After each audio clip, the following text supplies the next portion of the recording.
Hi friends, welcome to GV online சேவை. நாம் இன்றைக்கி பார்க்க போகிறது ஆர்ஆர்பி ரெக்ரூட்மெண்ட் போர்டில் போட்டிருக்கிற வேலைவாய்ப்பு பற்றி தான். ஆல்ரெடி நம்ம சேனலில் என்டிபிசிக்கான நோட்டிஃபிகேஷன் லிங்க் கொடுத்துருக்கோம். அதை நீங்கள் ஃபுல்லாக அந்த வீடியோ பார்த்துட்டு அதுக்கப்புறமா இந்த வீடியோவுக்கு வாங்க. இது எப்படி அப்ளை பண்ணுறது அப்படிங்கிற வீடியோ, எப்படி ஆன்லைனில் என்டிபிசிக்கு ஆர்ஆர்பி என்டிபிசிக்கு எப்படி அப்ளை பண்ணுறதுங்கிற வீடியோ தெளிவாக கொடுத்துருக்கேன். வாங்க வீடியோக்குள்ளார போகலாம். நம்ம சேனல் லைக் பண்ணுங்கள், ஷேர் பண்ணுங்கள், சப்ஸ்கிரைப் பண்ணுங்கள். ஃபர்ஸ்ட் ஆஃப் ஆல் நீங்கள் rrbchennai.government.in அந்த வெப்சைட் ஓப்பன் பண்ணிக்கிங்க. அந்த வெப்சைட் ஓப்பன் பண்ணிக்கிட்டு அதில் ஃபஸ்ட்டு லிங்காக பார்த்தீங்கன்னா ரெக்ரூட்மெண்ட் ஆஃப் வேரியஸ் டெக்னிக்கல் நான் டெக்னிக்கல் பாப்புலர் போஸ்டிங் என்டிபிசி கிராஜுவேட்னு கொடுத்துருப்பாங்க. அதில் கீழே notification click here to view notification இருக்கும். இந்த கிளிக் பண்ணி இங்கே நோட்டிஃபிகேஷனை ஃபுல்லாக படித்து பார்த்துங்க.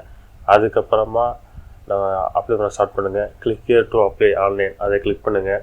அதை கிளிக் பண்ணிங்கன்னா அடுத்ததாக உள்ள வெப்சைட்டு பேஜுக்கு போகும். இந்த பேஜ் தான் ஆர்ஆர்பி அப்ளை பண்ணுறதுக்கான பேஜ். ஃபஸ்ட்டு நீங்கள் ரிஜிஸ்ட்ரேஷன் பண்ணலாம். ஃபஸ்ட் ரிஜிஸ்டர் பண்ணுங்கள். ஆல்ரெடி ரிஜிஸ்டர் பண்ணி இதுக்கு முன்னாடி ஏதாவது ஒரு எக்ஸாம் ஆர்ஆர்பி எக்ஸாம் அப்ளை பண்ணியிருந்தீங்கன்னா அந்த ஐடி பாஸ்வேர்டே வச்சு நீங்கள் உங்களை அப்ளை பண்ணலாம். நான் ஆல்ரெடி ஃபஸ்ட்டு இந்த அப்ளிகேஷன் அப்ளை பண்ணும்போது அந்த லிங்க்கு கிளிக் பண்ணுங்கள். அதில் பார்த்தீங்கன்னா க்ரியேட் ஆன அக்கௌண்ட், ஆல்ரெடி நீங்கள் அக்கௌண்ட் எதுவும் இல்லை, ஃபஸ்ட்டு இப்போ ஆர்ஆர்பி அப்ளை பண்ணுறீங்க அப்படின்னா க்ரியேட் ஆன அக்கௌண்ட்டு கிளிக் பண்ணி இதுக்கான டீட்டெயில்ஸ் எல்லாம் கொடுத்து ரிஜிஸ்டர் பண்ணிவிட்டு அதுக்கப்புறமா அந்த ஐடி பாஸ்வேர்டை யூஸ் பண்ணி லாகின் பண்ண பாருங்கள். இதில் எல்லா டீட்டெயில்ஸுமே கொடுத்துருப்பாங்க. ஆல்ரெடி இப்போ 2024 நீங்கள் ஆல்ரெடி லாகின் பண்ணியிருக்கீங்க இல்லை க்ரியேட் பண்ணியிருக்கீங்கன்னா அதை வச்சு யூஸ் பண்ணலாம் அப்படிங்கிறதான் கொடுத்துருக்காங்க. ஓகே கொடுத்துட்டு இதில் உள்ள name, date of birth, gender, மேலா ஃபீமேலா எல்லாம் கேட்டிருப்பாங்க. Aadhaar number verification, email ID, mobile number, OTP எல்லாமே கொடுத்து க்ரியேட் பாஸ்வேர்டு கொடுத்து அக்கௌண்ட் க்ரியேட் பண்ணிங்க. நான் ஆல்ரெடியே லாஸ்ட் எக்ஸாம் அப்ளை பண்ணதுனால என்கிட்ட ஐடி பாஸ்வேர்டு இருக்குது, அதை வச்சு யூஸ் பண்ணி லாகின் பண்ணிக்கிறேன். ஆல்ரெடி லாகின் அதை கிளிக் பண்ணிக்கிறேன். கிளிக் பண்ணிக்கிட்டு லாகின் ஐடியும் பாஸ்வேர்டையும் கொடுத்து அதில் கேப்சாவை என்ட்ரு பண்ணி லாகினை கிளிக் பண்ணி அக்கௌண்ட் ஓப்பன் பண்ணிக்கிறேன். இந்த அக்கௌண்ட்டை லாகின் பண்ணதுக்கப்புறம் பார்த்தீங்கன்னா இதில் இன்ஸ்ட்ரக்ஷன்லாம் கொடுத்துருப்பாங்க. அந்த இன்ஸ்ட்ரக்ஷன்லாம் இதில் படித்து பார்த்துட்டு மேலே ஆன்லைன் அப்ளிகேஷன் ஹிஸ்ட்ரி அப்படின்னு ஒரு 3 ஆப்ஷன்ஸ் இருக்கும். அதில் பார்த்தீங்கன்னா ஆன்லைன் அப்ளிகேஷன் அதை கிளிக் பண்ணிங்க. அப்ளிகேஷன் ஹிஸ்ட்ரியில் ஆல்ரெடி நீங்கள் என்ன அப்ளிகேஷன் பண்ணீங்களோ அது இருக்கும். இல்லை ஆன்லைன் அப்ளிகேஷன் கீழே ஒரு பட்டன் இருக்கும். அந்த பட்டனை கிளிக் பண்ணி அடுத்த பேஜுக்கு போகும். கிளிக் பண்ணிங்கன்னா அந்த பேஜில் பார்த்தீங்கன்னா கரண்ட் அப்ளிகேஷனான நான் டெக்னிக்கல் பாப்புலர் கேட்டகரி அப்ளிகேஷன் இருக்கும். அதில் பார்த்தீங்கன்னா எந்த ரீஜியனோ அந்த ரீஜியனுக்கு மட்டும்தான் அப்ளை பண்ணலாம், இல்லை வேறு ரீஜன் கூட அப்ளை பண்ணலாம். நம்ம சென்னை ரீஜியன் அப்படிங்கிறதுனால சென்னை ரீஜியனை கிளிக் பண்ணிக்கிறேன். கிளிக் பண்ணிவிட்டு ஆல்ரெடி உங்களுக்கு ஆர்ஆர்பி டிபார் பண்ணியிருக்காங்களா அப்படின்னு கேட்டிருக்காங்க. இல்லை டிபார் பண்ணியிருக்காங்க இல்லையான்னு கேட்டுறாங்க. இல்லைன்னா டிக் பண்ணிக்கணும். டிக் பண்ணிட்டு நெக்ஸ்ட்டு கிளிக் பண்ணலாம். கிளிக் பண்ணி உள்ளார போகணும். அப்பா பேர், அம்மா பேர், டேட் ஆஃப் பர்த்து, ஆல்ரெடி நீங்கள் லாகின் பண்ணி இதுக்கான அப்ளிகேஷன் அப்ளை பண்ணது, இதுக்கு முன்னாடி ஏதாவது ஆர்ஆர்பி அப்ளிகேஷன் அப்ளை பண்ணியிருந்தீங்கன்னா அந்த டீட்டெயில்ஸ் எல்லாமே உங்களுக்கு அது ஃபெட்ச் பண்ணி கொண்டு வந்து காமிக்கும். ஆல்ரெடி ரிஜிஸ்டர் பண்ணியிருக்கிறதுனாலையும் இந்த டீட்டெயில்ஸ் ஃபுல்லாகவே வரும். இல்லை அப்பா பேர், அம்மா பேர், டேட் ஆஃப் பர்த்து, பாக்கி email address, mail ID, mobile number எல்லாமே இதில் காமிக்கும். அதுக்கப்புறம் பார்த்தீங்கன்னா உங்களுக்கு ஏதாவது அங்கமச்ச அடையாளங்கள் எதாவது இருந்துச்சுன்னா ஐடென்டிஃபிகேஷன் மார்க் அது கண்டிப்பாக இதில் கொடுக்கலாம். கொடுத்துட்டு ரிலீஜியன் உங்களோட கம்யூனிட்டி என்னவோ அதை கிளிக் பண்ணிங்க. எஸ்சி எஸ்டியா, எம்பிசி பிசியாக இருந்தீங்கன்னா ஓபிசியை கிளிக் பண்ணுங்கள். சர்டிஃபிகேட் இதுக்கு எல்லாத்துக்குமே எஸ்சி எஸ்டி சர்டிஃபிகேட்ஸ் வேணும், ஓபிசினாலும் சர்டிஃபிகேட்ஸ் வேணும். அதுக்கான சர்டிஃபிகேட்ஸ் அப்ளை பண்ணி வாங்கி வச்சுக்கிங்க. யூஆர் கேட்டகரிஸில் வேணால் அப்ளை பண்ணலாம், அது சர்டிஃபிகேட் தேவைப்படாது. நான் ஓபிசிங்கிற கொடுத்து செலக்ட் பண்ணிக்கிறேன். டூ யூ ஹேவ் சர்டிஃபிகேட்னு கேட்குறாங்க. எஸ்னா எஸ் கொடுங்க. ஏன்னா எஸ்ன்னு கொடுத்தது கண்டிப்பாக அதோட சர்டிஃபிகேட் நம்பர், அப்புறம் issuing authority, date of issue இது எல்லாமே கொடுக்குற மாதிரி இருக்கும். உங்களுக்கு சப்போஸ் கம்யூனிட்டி சர்டிஃபிகேட் இல்லை அப்படின்னா நீங்கள் யூஆரை செலக்ட் பண்ணி அதில் அப்ளை பண்ணிக்கலாம். நான் யூஆரை செலக்ட் பண்ணி அப்ளை பண்ணிக்கிறேன்.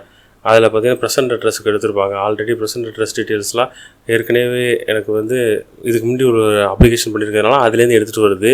நீங்கள் புதுசாக பண்ணுறீங்க அப்படின்னா உங்கள் ஸ்டேட்டு என்ன அட்ரஸ் என்ன, அதுக்கப்புறம் வில்லேஜ் என்ன, உங்களோட பின்கோடு என்ன இதெல்லாம் கொடுத்துக்கிட்டு ப்ரெசென்ட் அட்ரஸ் பர்மனெண்ட் அட்ரஸ் சேமாக இருந்துச்சுன்னா அந்த செக் பாக்ஸை கிளிக் பண்ணிங்க. கிளிக் பண்ணிட்டு நெக்ஸ்ட்டு கொடுத்துருங்க. அடுத்த செக்ஷன் பார்த்திங்கன்னா உங்களுக்கு கேட்டகரி டீட்டெயில்ஸ் எல்லாம் கேட்பாங்க. எக்ஸ் சர்வீஸ்மேனாக இருந்தால் எஸ்ன்னு கொடுங்க, இல்லை நோ கொடுங்க. பர்சன் பெஞ்ச்மார்க் டிசபிலிட்டி எதாவது இருந்துச்சுன்னா எஸ் கொடுங்க, இல்லை நோ கொடுத்துருங்க. ஸ்க்ரைப் வேணுமா, ஏன்னா ஏற்கனவே பெஞ்ச்மார்க் டிசபிலிட்டி ஏதாவது இருந்துச்சு அப்படின்னா ஸ்க்ரைப் கேட்கலாம், இல்லை அப்படின்னா ஸ்க்ரைப் கேட்க முடியாது. அதுக்கு எலிஜிபிள் இருந்ததுன்னா ஸ்க்ரைப் எஸ்ன்னு கொடுத்துங்க, இல்லை நோ கொடுத்துங்க.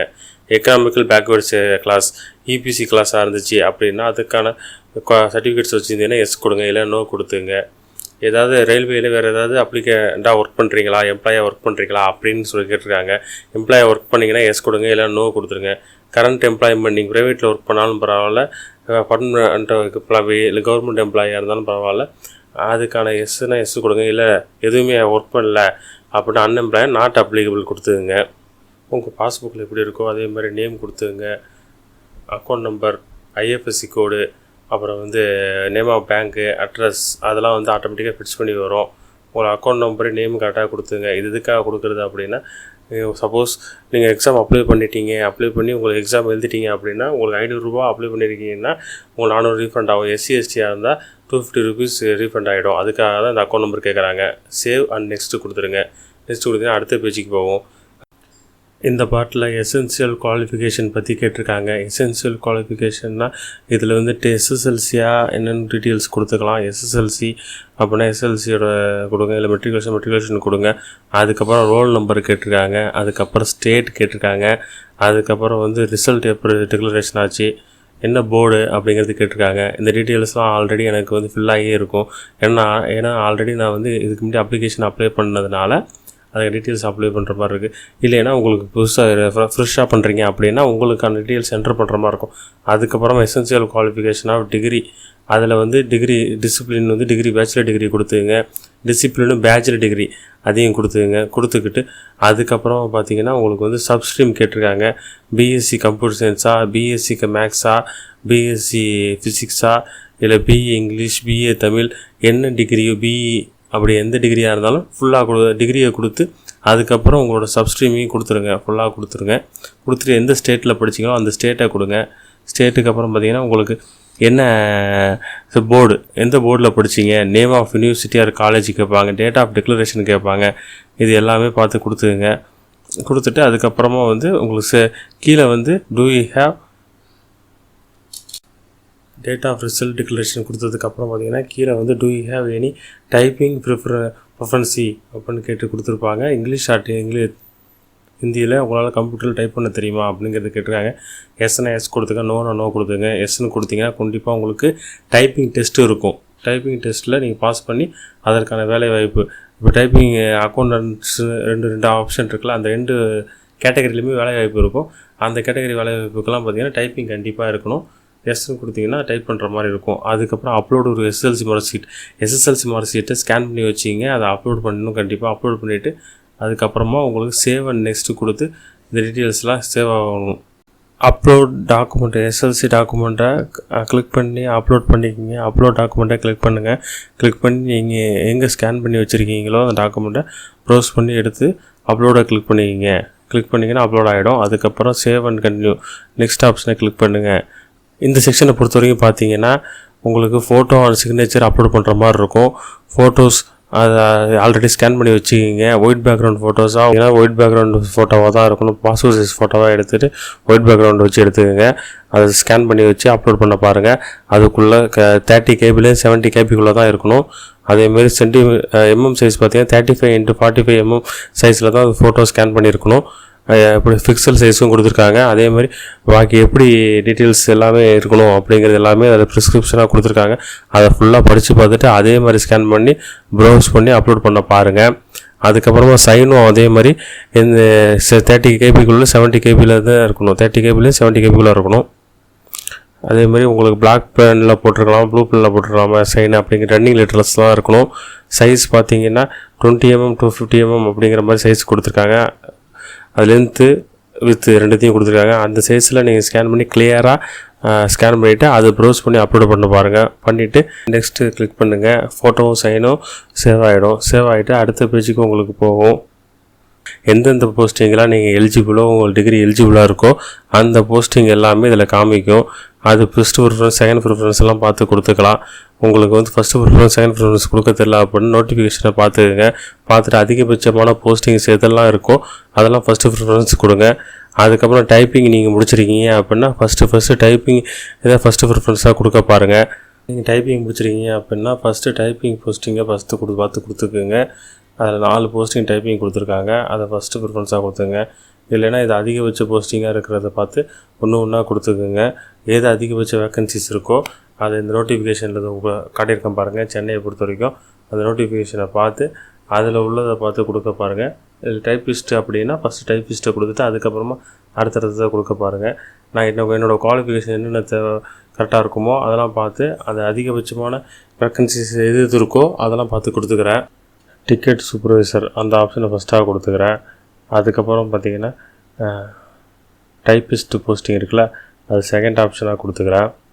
எல்லா டைப்பிஸ்ட் போஸ்டிங் ஒன்றா செகண்ட் ஆப்ஷனாக கொடுத்துருவேன். தேர்ட் ஆப்ஷனாக டைப்பிஸ்ட் போஸ்டிங் கொடுத்துக்கிறேன். அடுத்த டைப்பிஸ்ட் போஸ்டிங் ஃபோர்த் ஆப்ஷனாக கொடுத்துக்கிறேன். அதுக்கடுத்து டைப்பிங் போஸ்டிங் இது இருக்கோ அது ஃபிஃப்த் ஆப்ஷனாக கொடுத்துக்கிறேன். அதுக்கடுத்து ஸ்டேஷன் மாஸ்டர் கொடுத்துக்கிறேன். அதுக்கப்புறம் அக்கௌண்டன்ஸ் அதெல்லாம் கொடுத்துக்கிறேன். மொத்தம் எனக்கு 7 போஸ்டிங் காமிக்குது. 7 போஸ்டிங்குமே சூஸ் பண்ணிவிட்டு சேவ் அண்ட் நெக்ஸ்ட்டு கொடுக்குறேன். சேவ் அண்ட் நெக்ஸ்ட்டு கொடுத்தீங்கன்னா உங்களுக்கு எலிஜிபிள் போஸ்டிங்ஸ்லாம் இதை செலக்ட் பண்ணதுக்கப்புறம் உங்களுக்கு ப்ரிவியூ ஆப்ஷன் காமிக்கும். ப்ரிவியூ ஆப்ஷனில் நீங்கள் தப்பு பண்ணியிருந்தீங்கன்னா செக் பண்ணிவிட்டு ப்ரிவியூ ஆப்ஷன் கொடுக்கலாம்.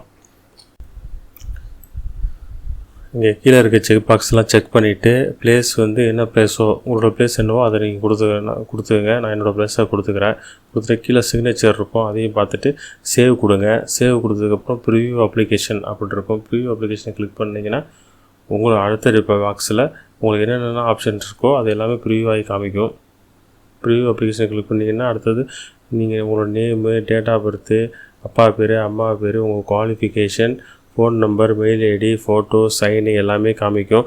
அதுக்கப்புறம் உங்கள் குவாலிஃபிகேஷன் என்ன என்ட்ரு பண்ணியிருக்கேன் எல்லா டீட்டெயில்ஸுமே இதில் காமிக்கும். என்னென்ன போஸ்டிங்கெல்லாம் எப்படி ப்ரிஃபரன்ஸ்லாம் கொடுத்துருக்கீங்க அப்படிங்கிறது இந்த பேஜில் ஃபுல்லாக காமிக்கும். அது எல்லாத்தையுமே பார்த்துட்டு நீங்கள் சப்மிட் ஆப்ஷனை கிளிக் பண்ணுங்கள். இது வரைக்கும் ஏதாவது தப்பாக இருந்துச்சு அப்படின்னா நீங்கள் இந்த பேஜில் எடிட்டை கிளிக் பண்ணி எடிட் பண்ணிக்கலாம். அப்படி பேக் போய் இல்லை கரெக்டாக இருக்குது எல்லாமே அப்படின்னா இந்த செக் பாக்ஸை கிளிக் பண்ணி சப்மிட்டுக்கு ஆப்ஷனை கிளிக் பண்ணுங்கள். அதோட சப்மிட் ஆப்ஷனை கிளிக் பண்ணிங்கன்னா சப்மிட் ஆகிடும். இந்த செக்ஷனில் பார்த்தீங்கன்னா உங்களுக்கு ஃபுல்லாக உங்களுக்கு ஃபீஸ் டீட்டெயில்ஸ் கேட்டிருப்பாங்க. இப்போ எம்பிசி, பிசி அவங்களாம் ஓபிசியில் வருவாங்க, அவங்களுக்குலாம் 500 ருபீஸ் ஃபீஸாக இருக்கும். மற்றபடி all category of female candidate, SC, ST இவங்கெல்லாம் 250 ருபீஸ் ஃபீஸ் பேமெண்ட்டாக இருக்கும். இந்த ஃபீஸ் பேமெண்ட் ஃபுல்லுமே பார்த்தீங்கன்னா ஆன்லைன் மோடில் தான் உங்களால் பே பண்ண முடியும். Credit card, debit card, UPI, net banking இதெல்லாம் யூஸ் பண்ணி உங்களால் கண்டிப்பாக அது பே பண்ண முடியும். இதில் ஏதாவது ஒரு ஆப்ஷனை கிளிக் பண்ணி உங்கள் பே பண்ணிக்கோங்க. இந்த ஆப்ஷன்ஸில் எவ்வளோ ஃபீஸ் அப்படிங்கிறது காமிக்குது. எனக்கு ஃபீஸ் 500 ருபீஸ் அதை காமிக்குது. பார்த்தீங்கன்னா அடுத்தது கீழே உள்ள பே ஆப்ஷனை கிளிக் பண்ணி பே பண்ணிக்கங்க. பே ஆப்ஷனை கிளிக் பண்ணிங்கன்னா அது அடுத்த பேஜ் பேமெண்ட் பேஜுக்கு போகும். பேமெண்ட் பேஜில் பார்த்தீங்கன்னா கிரெடிட் கார்டில் பே பண்ணுறீங்களா, டெபிட் கார்டில் பே பண்ணுறீங்களா, நெட் பேங்கில் பே பண்ணுறீங்களா, யூபிஐ மூலமாக பே பண்ணுறீங்களா அப்படின்னு கேட்டிருப்பாங்க. உங்களுக்கு எது கன்வீனியன்ட் இருக்கோ அது மூலமாக பே பண்ணிங்க.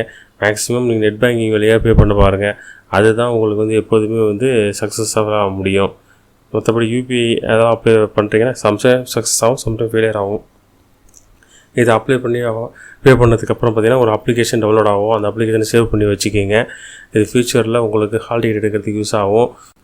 இதற்கான நோட்டிஃபிகேஷன் ஆல்ரெடி நம்ம சேனலில் கொடுத்துருக்கோம். அதுக்கான லிங்க்கை டிஸ்கிரிப்ஷனில் தரேன், அதையும் பார்த்து அதுக்கப்புறமா இதை அப்ளை பண்ண ஸ்டார்ட் பண்ணுங்கள். நம்ம சேனலில் லைக் பண்ணுங்கள், ஷேர் பண்ணுங்கள், சப்ஸ்கிரைப் பண்ணுங்கள். இதற்கான ஹால் டிக்கெட் வரும்போது கண்டிப்பாக உங்களுக்கு ஹால் டிக்கெட்டு வீடியோ ரிலீஸ் பண்ணுறேன். Thank you for